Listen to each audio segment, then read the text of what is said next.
Aleluia. Abra comigo, meu irmão e irmã, você que ainda tem o hábito. Olha, as tecnologias, elas facilitam a vida da gente, porque nós podemos carregar a Bíblia agora dentro do bolso.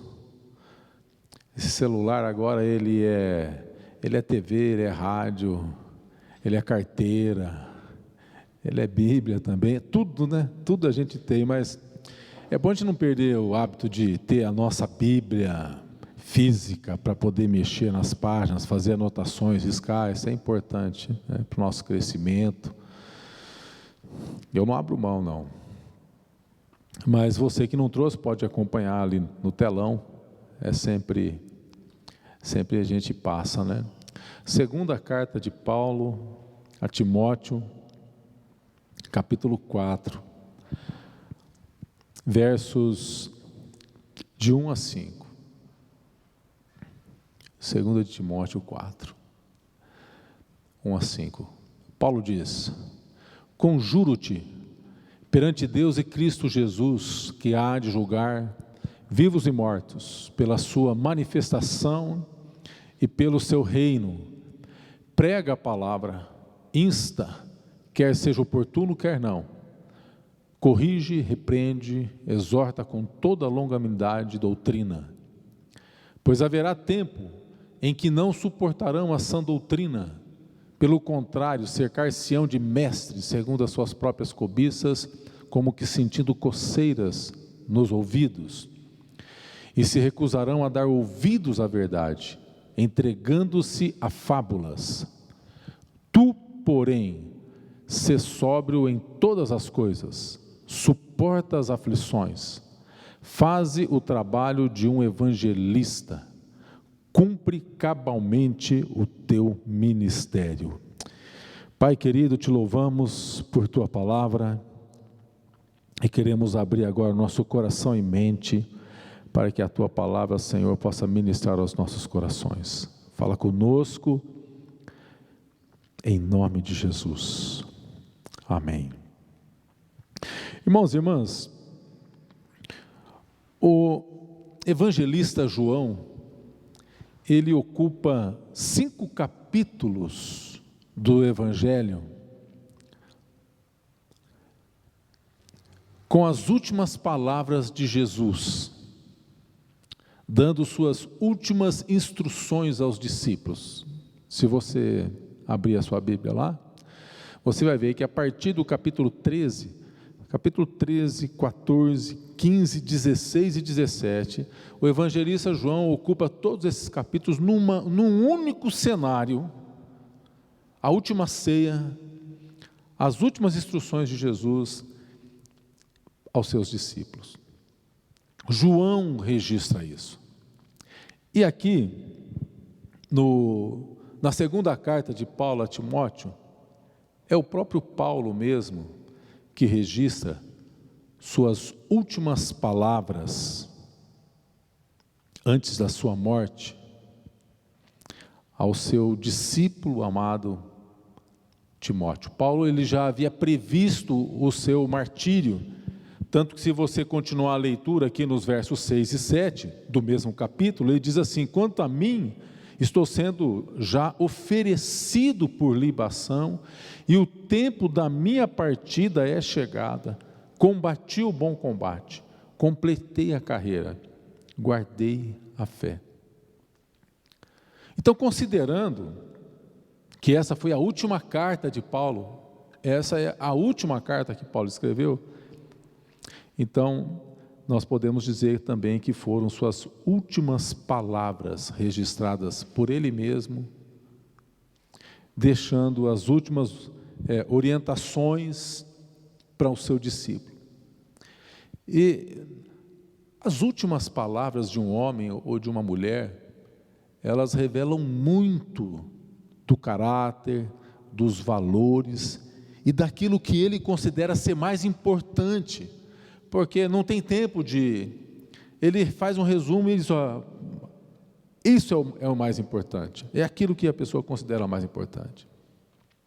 E quando nós falamos do apóstolo Paulo, O Novo, só o Novo Testamento, mais da metade das cartas do Novo Testamento tem a autoria dele. Alguns poucos comentaristas ainda incluem a carta aos Hebreus. A maioria dos comentaristas entendem que essa carta não foi de Paulo, mas ele escreveu, tratou de vários assuntos. Paulo, ele fala com assuntos relacionados à fé, à salvação, justificação, ele fala de perdão, ele fala acerca da igreja, ele fala dos dons espirituais. O apóstolo Paulo, ele aborda sobre casamento, heresias ele combateu, exortou, admoestou, aconselhou. Paulo escreveu prestando conta do próprio ministério. Enfim, uma vida toda dedicada ao Senhor. E agora as suas últimas palavras. Quais os últimos conselhos? O que é mais importante agora para este homem que está completando a carreira, antes de ser recolhido? O que ele tem de mais importante? E a gente vai perceber que essa é uma carta de encorajamento. Paulo está encorajando Timóteo, mas hoje é uma palavra de encorajamento para mim e para você, que somos discípulos de Jesus. São conselhos de um homem experiente, que está encerrando a carreira, como ele diz aqui no verso 6, a um jovem que está iniciando o seu ministério. E são conselhos para nós que estamos perseverando em servir a Jesus. Porque a nós, irmãos, quantos aqui que tem ministério? Não precisa levantar a mão, todos nós aqui temos ministério. Até você que acha que não tem ministério, você tem ministério. Não pensa que você não tem. Você tem ministério. Foi Pedro, ou melhor, foi Paulo mesmo que disse que o Senhor confiou à igreja o ministério da reconciliação. Nós temos um ministério importante, e a nossa missão.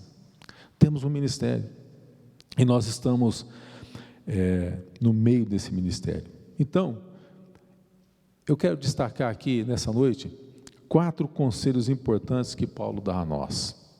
São conselhos a Timóteo, mas conselhos que servem para cada um de nós. Primeiro conselho, aqui versos 1 e 2. Paulo diz assim: conjuro-te perante Deus e Cristo, que há de julgar vivos e mortos, pela sua manifestação e pelo seu reino. Verso 2, prega a palavra. Prega a palavra. Em outras palavras, Paulo está dizendo assim: Timóteo, envolva-se com a palavra de Deus. Envolva-se, esteja envolvido. Ou seja, em primeiro lugar, como que nós nos envolvemos com a palavra de Deus?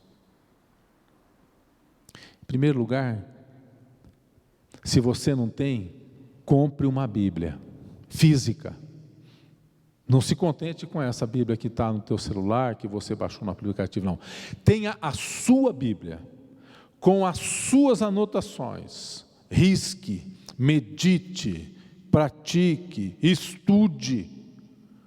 Conheça as promessas de Deus. Você não precisa fazer uma maratona de conhecimento bíblico.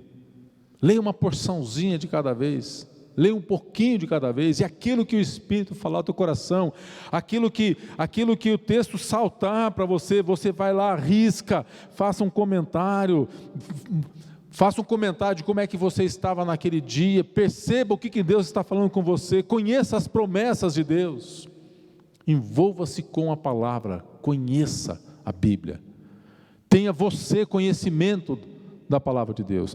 Nós vivemos numa época muito privilegiada, porque nós temos mais de uma Bíblia, nós temos várias Bíblias em várias versões diferentes. Houve épocas em que uma igreja inteira tinha pequenas porções de rolos, Houve época em que nós não tínhamos nem ela na nossa própria língua, dependíamos tudo daqueles que precisavam estudar. Uma pessoa, para ser um sacerdote, para ser um pastor, ele precisava dominar o latim, precisava dominar o grego, precisava dominar o hebraico para poder estudar tudo aquilo e poder então passar algum ensinamento para a igreja. Hoje nós temos na nossa mão. Gente, nós não valorizamos isso porque nós não sabemos quanto que custou isso. Isso custou muitas vidas, sangue derramado, almas preciosas, homens e mulheres que deram a sua vida pela compilação, pelo Evangelho. E a reforma protestante só foi possível porque a palavra de Deus chegou ao conhecimento do povo. Então, Paulo está dizendo a Timóteo, envolva-se, e Paulo está dizendo para nós, envolva-se, leia, medite, estude, pratique. E depois então, ele diz assim, prega a palavra, insta tempo, pregue, corrige, repreende, exorte, com toda a longanimidade, doutrina, testemunhe da graça, a revelação que o Senhor tem te dado, compartilhe, fale de Jesus, fale de perdão, fale de graça, fale de esperança, fale que existe esperança para esse mundo e que o nome dessa esperança é Jesus Cristo é o Senhor. Compartilhe daquilo que Deus tem feito na sua vida. É bom estarmos na casa do Senhor, é bom ouvirmos os hinos. A verdade, irmãos, é que a gente não grava muito daquilo que é dito aqui de cima desse púlpito. A gente não grava muito, a gente grava bem pouco. Talvez até o suficiente para que nos mantenha em pé, mas a maioria das vezes, nas lutas, nós lembramos dos corinhos, nós lembramos dos cânticos, que são embasados na palavra de Deus. A palavra de Deus é poderosa, a palavra tem poder, e a palavra de Deus é poderosa. Então, veja, o nosso chamado enquanto igreja, a nossa missão é conhecer a Deus e torná-lo conhecido daqueles que ignoram a sua presença, para aqueles que ignoram a sua graça.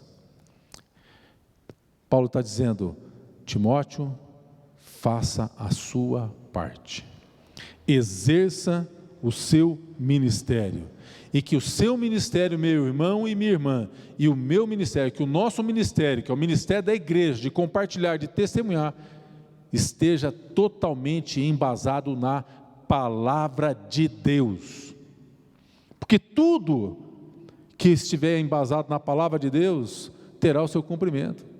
Deus disse, haja luz, houve luz, e tudo é sustentado pela palavra do seu poder. Importância de conhecermos a palavra. E por que Paulo está dizendo isso? Ele diz aqui no verso 3, porque haverá tempo que não suportarão a sã doutrina. Eles vão confrontar lá, aqueles vão se cercar de mestres para ouvir aquilo que eles querem, aquilo que massageia os seus egos, mas você não, Timóteo, verso 5, seja um evangelista, cumpra o ministério. Jesus quem disse em Atos 1,8, receberemos poder ao descer sobre nós o Espírito Santo e seremos testemunhas. Testemunha do quê? Daquilo que Deus tem feito, da palavra dele. O problema é que frequentemente nós terceirizamos essa responsabilidade do conhecimento da palavra de Deus. São os profissionais que se encarregam disso. São os pastores, são os presbíteros, são os teólogos, são os grandes homens. Nós frequentemente responsabilizamos e achamos que não é nossa responsabilidade. No entanto, é o apóstolo Pedro é quem diz que o Senhor nos edifica, que somos casa espiritual, edificados como sacerdócio santo. Na primeira carta de Pedro 2,9, ele diz, vós, raça eleita, sacerdócio real, nação santa, povo de propriedade exclusiva de Deus, a fim de proclamardes as virtudes daquele que vos chamou das trevas para a sua maravilhosa luz. A carta de Pedro não é para líder, a carta de Pedro é para aqueles que haviam sido dispersos por causa da perseguição. Aqueles, lá no primeiro verso do primeiro capítulo da primeira carta de Pedro, está a quem é endereçada a carta: aos eleitos forasteiros da dispersão, ponto Galácia, Capadócia, Ásia, Bitínia, e aí vai. Para o nosso conhecimento, quando houve perseguição na igreja, por causa da morte de Estevão, todos foram dispersos, menos os apóstolos. Esses homens têm a responsabilidade, nós temos a responsabilidade. Então, portanto, Deus está falando comigo, com você. Envolva-se com a palavra, envolva-se com a obra da salvação. Quando perguntaram a William Carey qual que era a sua profissão, qual que era a sua ocupação, ele disse: o meu negócio é falar de Jesus, e para o meu sustento eu conserto sapatos. Então que assim seja, que nós tenhamos de Deus essa revelação. O meu negócio é vender sapato, o meu negócio é consertar carro, ou melhor, o meu negócio é falar de Jesus, e para minha subsistência, Deus supre a minha necessidade, consertando sapato, consertando o carro, vendendo livros, envolvendo-me com ações e por aí vai. Mas que nós possamos ter essa certeza, o nosso negócio mesmo, porque a palavra de Deus diz que depois que você e eu entregamos nossa vida a Cristo, não pertencemos mais a esse mundo, somos embaixadores aqui. O nosso negócio mesmo aqui é tratar dos assuntos do Pai. Esse é o nosso negócio. Isso não significa que você não trabalhe, não tenha a sua ocupação, não tenha que fazer assim construir um muro de proteção em volta da sua família, com provisão financeira, mas o nosso negócio não é esse, não. O nosso negócio é lá. As ruas aqui precisam ser recapadas, já percebeu? Inclusive, quando se aproxima de eleição, as ruas, né? A periferia quase não faz nada, mas aqui no centro vai recapando, já percebeu isso? No céu, as ruas são de ouro. Aleluia, você pode dar um glória a Deus? Gente, se as ruas são de ouro, como que serão as nossas instalações lá? Aleluia, glória a Deus. Mas como que nós sabemos disso? Nós sabemos disso porque a palavra de Deus diz isso, a palavra de Deus nos ensina isso. Então essa é a nossa função principal. Sobretudo, falar de Jesus para o nosso círculo de convivência, aquelas pessoas que só você tem acesso. Fale de Deus para elas, envolva-se com o conhecimento da palavra de Deus. Em segundo lugar, segundo o conselho de Paulo, ele diz assim aqui no verso 5: tu, porém, sê sóbrio em todas as coisas, ou seja, viva com sobriedade. O termo grego, a ideia que ele passa de ser sóbrio é estar calmo, sereno de espírito, ser moderado, controlado. Sobriedade é o mesmo que temperança, moderação, equilíbrio, domínio próprio, é um fruto do Espírito. Fruto do Espírito. Você sabe que um potrinho, quando nasce, ele é selvagenzinho, ele é arisco, você não consegue dominar ele vai crescer e tal. Mas é um aprendizado. Então veja, ninguém nasce pronto. Talvez Ah, pastor, é fácil falar, está escrito aí domínio próprio, mas é difícil, porque você não está na minha pele, quando eu estou lá tratando com aquela pessoa, lá no trânsito, lá assim, jogando bola, enfim, etc. É por isso que Jesus diz para a gente: tomai sobre vós o meu jugo. Sabe o que é isso, né? Sabe o que é o jugo, né? Jesus está dizendo assim, ó: prenda-me a mim. Porque jugo é aquele instrumento que você prende dois animais. E geralmente você pega um animal manso e prende o arisco com ele. E o arisco vai aprender com o manso. O arisco vai aprender com o manso. E Jesus está dizendo: venha, prenda-se a mim. Então, Paulo está dizendo assim, ó: viva com sobriedade, tenha moderação, o contrário de estar embriagado. E há muitas formas de embriaguez. Quando nós falamos de embriaguez, a gente pensa só no destilado, na embriaguez do álcool. Mas esse mundo pode nos embriagar de muitas outras formas. E algo que Paulo está nos ensinando aqui, e que é importante, é que nós não podemos nos embriagar com as coisas deste mundo, até porque não somos daqui. Não podemos. Então, sobriedade é importante porque nós temos um inimigo que nos ronda. E Pedro vai dizer isso na sua carta, no capítulo 5, na primeira carta de Pedro, versos 8 e 9, ele diz: sede sóbrios e vigilantes, o diabo, vosso adversário, anda em derredor, como leão que ruge, procurando alguém para devorar.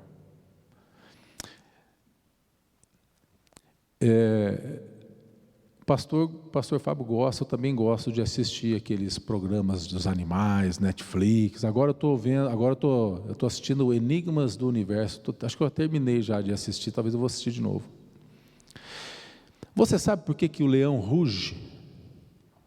Sabe por que o leão ruge? O leão que ruge é o leão velho, o leão que não tem mais habilidade de caça, é o leão que não tem mais força. Porque o leão que é forte, que tem habilidade, ele não espanta ninguém não, ele fica ali quietinho e ele vai para cima. Mas o leão velho não tem mais essa habilidade, ele ruge e amedronta a presa fica paralisada por causa do rugido do leão, e ele vai lá e uau! Por isso que Jesus diz para a gente: não tenham medo, não tenham medo, não tenham medo. Então veja, Jesus também nos ensina que nós devemos ser prudentes como as serpentes, simples como as pombas. E o que Jesus quer dizer quando ele fala disso? Ele nos alerta com relação à oposição, perseguição. O mundo é hostil, e é óbvio que nós devemos ser cautelosos nas nossas abordagens, mas não acovardados, porque a palavra de Deus diz que nós não recebemos espírito de covardia, mas de poder, ousadia e moderação. Então, meu irmão e minha irmã, precisamos estar sempre preparados para servir a Deus em qualquer situação. Podemos ser cautelosos, sim, mas não podemos ser covardes, não podemos deixar de entregar a mensagem que o Senhor nos encarregou, mensagem de esperança e mensagem de salvação. Paulo está dizendo assim: prega a palavra, insta a tempo e fora de tempo. Eu me lembro, muito tempo atrás, entrei numa padaria para comprar um pão, eu nem sei porquê, eu comecei a falar de Jesus, a pessoa falou assim: não, para falar disso aí tem tempo e hora. E na hora eu lembrei desse tempo. Não tem não, a Bíblia diz que é a tempo e fora de tempo. O fato é que nós não temos dificuldade de falar quando temos a oportunidade. quando nos dão oportunidade no trabalho, quando nos dão oportunidade no emprego, nós não temos dificuldade de falar de Jesus, daquilo que o Senhor tem feito e etc. O problema é quando não nos dão a oportunidade e nós nos calamos.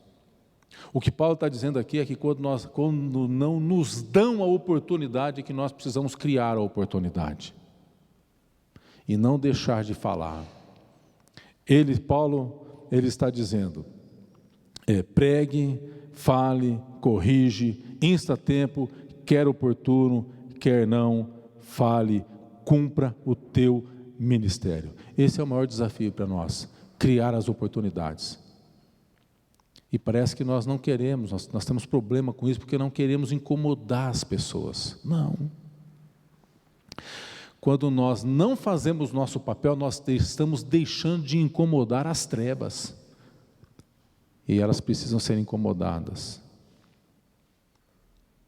Mas pastor, se eu fizer isso, as perseguições virão.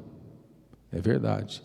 Por isso que o terceiro ponto da nossa mensagem é justamente esse: aprenda a suportar as aflições do ministério. Aprenda a suportar as aflições do ministério. Verso 5: tu, porém, sê sóbrio em todas as coisas, suporta as aflições, faze o trabalho de um evangelista. Suporte as aflições. No ministério há muitas aflições. Não existe ministério sem lutas. A nação de Israel foi forjada por Deus em meio a lutas, em meio a desafios. Egito, escravidão, deserto, perseguição, hostilidade das nações. Isso no mundo antigo que nós temos registrado, mas na história moderna, holocausto, terrorismo. Quantas vezes nessa nação tentaram exterminar? Você sabe, Israel é a única nação, a única de todas que existe no planeta, é a única nação que você consegue pegar do seu início, o seu patriarca lá e a linhagem até onde eles estão hoje. Os alemães naquela região, os incas, os maias, os astecas, sei lá, hoje é onde tem todos esses lugares aí, o povo foi tudo, nós somos uma miscigenação. Essa nação Deus preservou e Deus trata com ela. E assim é com a igreja. A igreja também foi forjada embaixo de perseguição, inquisição. Muitas vezes os discípulos foram inquiridos, assassinados. No entanto, sempre na dependência de Deus, Deus com o seu povo, Deus com a igreja. Quando o povo no deserto, Deus estava no deserto. Quando o povo no mar, Deus estava no mar. Quando no fogo, Deus estava no fogo. E Deus está com a igreja também. Deus tem propósito para tudo. E o apóstolo Paulo, ele fala aqui, quando ele fala assim, no mundo tereis, suporta as aflições. A igreja precisa suportar. Jesus é quem disse que no mundo teríamos aflições, e Paulo ele fala da sua própria experiência. E uma coisa que a gente percebe é que quando nós estamos passando por lutas, não queremos as provas, mas elas nos fortalecem, elas nos levam para o lugar de oração, elas nos levam para a dependência de Deus, elas nos fazem nos humilhar, nos lembra que somos pó, mas que temos um Deus todo-poderoso, que cuida de nós, suporta as aflições. O verdadeiro evangelho diz que nós devemos suportar as aflições. Isso significa suportar as aflições em meio à oposição que se levanta contra nós. A palavra do Senhor diz: bem-aventurado, é Jesus quem disse: os perseguidos por causa da justiça, porque deles é o reino dos céus. Bem-aventurado quando por minha causa vos injuriarem, perseguirem, mentindo, disserem todo mal contra vós. Mateus 5, 10 a 12, Jesus está dizendo isso. Colossenses 3, 13 e 14, Paulo diz: suportai-vos uns aos outros, perdoai mutuamente, caso alguém tenha motivo de queixa contra outro. E em Romanos 8, 28, Paulo diz: sabemos que todas as coisas cooperam para o bem daqueles que amam a Deus. E nós sabemos que todas as coisas, incluem as boas e as que não são tão boas, porque todas elas, Deus faz com que elas cooperem.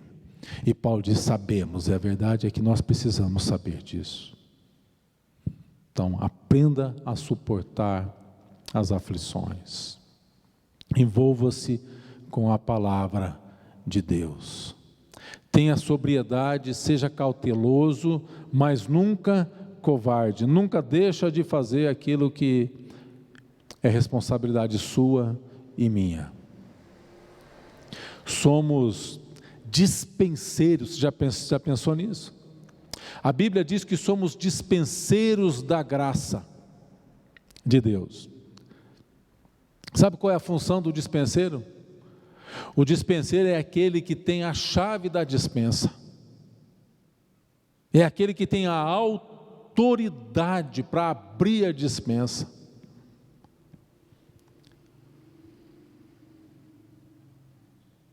Você tem a autoridade para abrir a dispensa lá no teu escritório, lá no teu trabalho. Você percebe que alguém está precisando de esperança, de cura, está emocionalmente abalado, entristecido, entrando num processo de depressão. Eu sou dispenseiro, eu vou abrir a porta da dispensa do céu. Eu posso orar por você? Olha, eu sei que eu tenho percebido que você está passando por lutas, talvez a pessoa tenha perdido um ente querido. Olha, posso orar por você? Olha, a Bíblia ela diz assim, ela fala assim. Ore, abençoe. A Bíblia diz que muito pode a oração de um justo. Foi na vigília que o nosso irmão Edson falou sobre o poder da oração.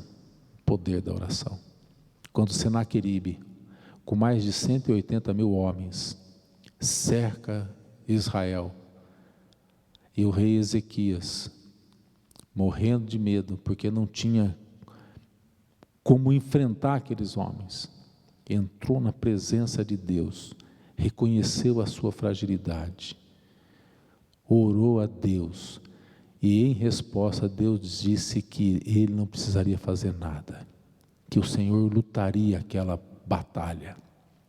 E no dia seguinte, 185 mil dos exércitos de Senaqueribe eram cadáveres. Poder de uma oração sincera. Sabe qual que é aquela oração sincera?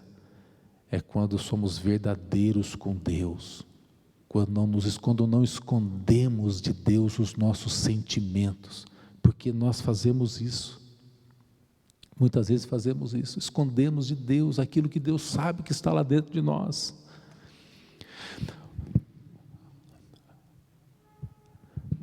Estamos passando por problemas de luta, às vezes luta com o filho, às vezes luta conjugal, às vezes luta com o patrão, ou luta com o empregado. E a gente fala assim: abençoa, Senhor, meu patrão, abençoa meu empregado. Não, a verdade nossa é, Senhor, a minha vontade, Pai, é matar a pessoa. A minha vontade, Senhor, o desejo do meu coração é acabar com tudo, é desistir de tudo isso. Essa é a oração sincera. Mas Deus, eu conheço a Tua palavra. A Tua palavra não me diz que eu não devo fazer isso, mas minha vontade é fazer isso. E essa é a oração sincera, é se quebrantar diante de Deus. Senhor Deus, eu não consigo, eu não posso, isso está me corroendo por dentro, Senhor, me socorre. Essa é a oração que Deus quer ouvir, e essa é a oração que Deus atende, porque é aquela oração sincera que brota de dentro das nossas entranhas, e chega até o trono da graça de Deus. Paulo está dizendo: aprenda a suportar as aflições.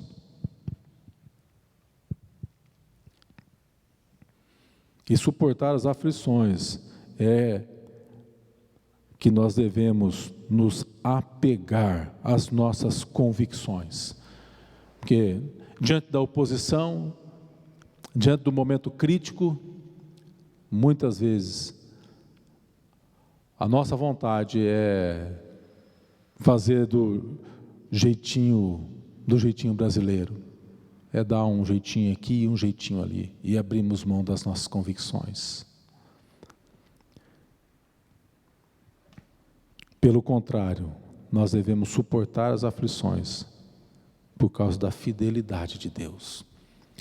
Mateus 5, de 10 a 12, diz: bem-aventurado quando perseguidos. Bem-aventurado. E finalmente, em último lugar, último conselho de Paulo: seja fiel até o fim. Ele diz aqui no verso 5: tu, porém, sê sóbrio em todas as coisas, suporta as aflições, faz o trabalho de evangelista e cumpre cabalmente o teu ministério. Em outras palavras, Paulo está dizendo a Timóteo e a nós: seja fiel até o fim. E o fato, meus irmãos e irmãs, é que muitos começam bem e nem todos terminam bem. Muitos começam e não são todos que terminam. Perseverança e fé são marcas que perseguem o cristão. Seja perseverante, tenha uma fé perseverante. Jesus é quem disse em Lucas 9:62: ninguém que tenha posto a mão no arado, olha para trás, é apto para o reino. Paulo tinha autoridade para falar isso sobre perseverança, porque ele mesmo vai falar na segunda carta aos Coríntios 4, de 7 a 10, temos este tesouro em vasos de barro, para que a excelência do poder seja de Deus e não de nós. Em tudo somos atribulados, porém não angustiados, perplexos, porém não desanimados, perseguidos, porém não desamparados, abatidos, porém não destruídos, levando sempre no corpo o morrer de Jesus, para que também a sua vida se manifeste em nosso corpo. Paulo está dizendo: cumpre cabalmente o teu ministério. Agora, por que Paulo está dizendo isso a Timóteo?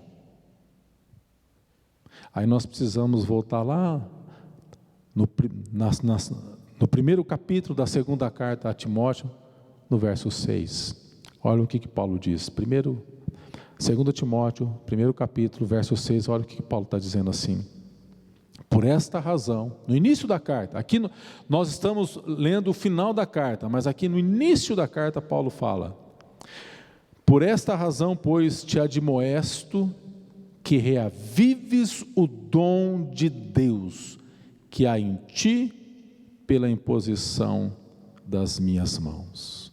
Veja, Timóteo era um discípulo que havia sido levantado por Paulo, havia sido consagrado ao ministério por Paulo, e Paulo está dizendo: eu te admoesto. Admoestação é chamar a atenção, é ser severo na atenção. Reavives o dom de Deus que há em ti. Por que Paulo está dizendo isso para esse jovem? Será que Paulo, sendo o discipulador de Timóteo, havia percebido que a paixão de Timóteo havia se esfriado? Será que Paulo havia percebido que não havia mais aquele vigor, mais aquele ardor, mais aquela chama no coração de Timóteo? E Paulo está dizendo assim: reavives o dom, Timóteo, Porque, meu irmão e minha irmã, você está lembrado da tua conversão? Você está lembrado do dia do teu despertamento espiritual? Quando você teve aquela experiência com Deus, seja na igreja, seja no templo, seja no encontro, seja onde for, e você voltou cheio de fogo, pegando fogo, uma bola de fogo. Avivamento é de Deus, é Deus quem aviva, é Deus quem nos levanta, é Deus quem nos incendeia. O Wesley diz: eu me coloco em chamas e o povo vem me ver pegando o fogo. É Deus quem faz isso, é Deus quem aviva, mas manter o avivamento é responsabilidade do homem. Manter o avivamento, Alan, é tua responsabilidade. Manter o avivamento, Paulo, é tua responsabilidade. Manter a chama acesa, André, é tua responsabilidade. É Deus quem aviva, é Ele quem desperta, é Ele quem nos leva ao arrependimento, é Ele que faz com que a gente tenha essa revelação da graça, da bondade, do poder, é Ele quem nos levanta, mas manter a chama é minha responsabilidade. Essa era uma tarefa que o sacerdote tinha no Antigo Testamento.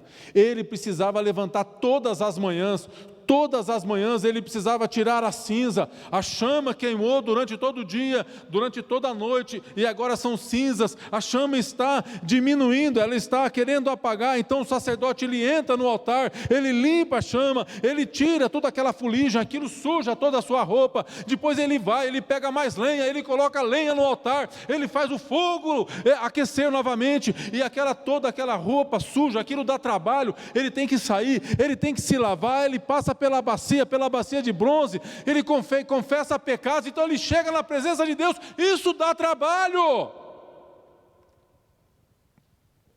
mas é a responsabilidade do sacerdote. Não deixe essa chama apagar, essa chama do Espírito, mas ponha a lenha no altar, faça o fogo aquecer. Essa é a responsabilidade do sacerdote, é sua responsabilidade, é minha responsabilidade, meu irmão. Mantemos a chama acesa, paixão pelas almas até o fim. Paulo está dizendo a Timóteo: reavives o dom, seja fiel, cumpra cabalmente o teu ministério, permaneça na posição em que você foi colocado, custe o que custar. Foi Billy Graham quem disse: a salvação é pura graça, o discipulado custa tudo de nós. Vivemos numa época em que, se o irmão não cumprimenta, se o pastor esquece, ou se o outro não fala, se a gente e tudo mais, já é razão para abandonar, deixa a igreja, vou procurar outro lugar, vou fazer outra coisa. Suporta as aflições e seja fiel até o fim. A palavra do Senhor diz em Mateus 10, 22, que seríamos odiados de todos por causa do nome de Jesus, mas se perseverarmos até o fim, seremos salvos. Isso deve ser um incentivo para que a gente persista, para que a gente prossiga no ministério, mesmo quando o ministério, por alguma razão, ele às vezes se faz pesado em nós. Não desista, meu irmão e minha irmã, se você está pensando ou já pensou em desistir em algum momento, porque alguns já desistiram do ministério, dos dons, de ser um vaso de bênção. Persevere, clame, ore a Deus, e ore mais, e ore ainda, e clame ao Senhor, e diga para Ele: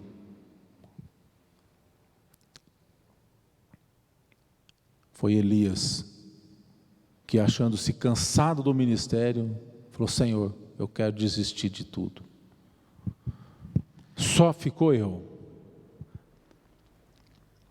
E Deus revela: não, se você está errado, está enganado, eu tenho reservado para mim 7.000 homens, que não se dobraram diante de Baal. Persevere no ministério, continue crendo, suporte, lute, ore, clame. E eu termino essa meditação, irmãos, com Hebreus 10, 39. Nós, porém, não somos dos que retrocedem para a perdição, somos, entretanto, os da fé para a conservação da alma. Nós não somos daqueles que retrocedem. Nós perseveramos, firmes, em nome de Jesus. Portanto, que o Senhor nos dê sua graça e que possamos viver de acordo com os princípios que a palavra de Deus nos ensina, que sejamos homens e mulheres de Deus, envolvidos com a palavra, que conhecem a palavra, que amam a palavra, que meditem a palavra, que sejam homens e mulheres sóbrios, que não sejam embriagados com este mundo, que sejam perseverantes, persistentes nas obras, resistentes às investidas do inimigo e que possamos ser achados fiéis e poder ouvir naquele dia: servo bom e fiel, entra no gozo do teu Senhor. Amém? Que Deus nos abençoe. Vamos orar ao Senhor. Coloque tua vida diante do Senhor. Talvez o Senhor tenha falado com você nessa noite.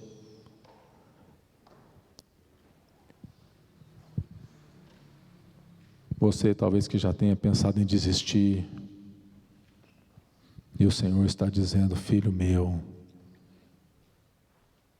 permaneça,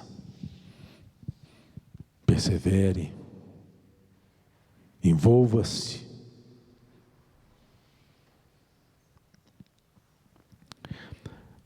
Pai, nós queremos, ó Senhor, colocar as nossas vidas diante de Ti. E diante dessa palavra, queremos reconhecer, ó Deus, que as pressões, tanto de fora, muitas vezes, como de dentro, recebe pressão de todos os lados.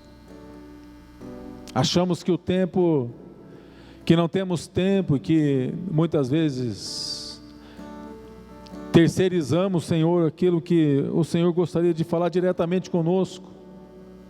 Deixamos de meditar na Tua palavra, deixamos de conhecer as Suas promessas, e deixamos de desfrutar, Senhor, da Tua presença. E a verdade, ó Pai, é que, embora amando a Tua palavra, tendo a revelação da Tua graça, muitas vezes nós nos encontramos embriagados com as ofertas que este mundo nos apresenta. Por isso precisamos que o Senhor, mais uma vez, renove em nós, renove, Senhor, o nosso espírito, Senhor, que venha o Teu Santo Espírito sobre nós, que venha uma nova revelação, uma nova unção, Tua graça, Senhor, uma nova experiência, um novo coração aquecido, para que possamos, ó Pai, perseverar até o fim.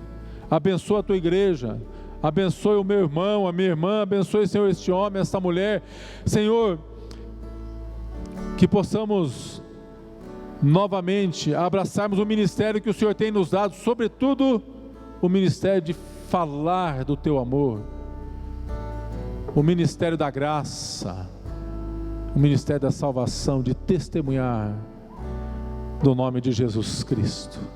Abençoa a Tua igreja, abençoe cada irmão e irmã esta noite. Oramos, Senhor, na certeza que o Senhor tem nos ouvido e que deseja muito tocar as nossas vidas. Em nome de Jesus. Amém. Graças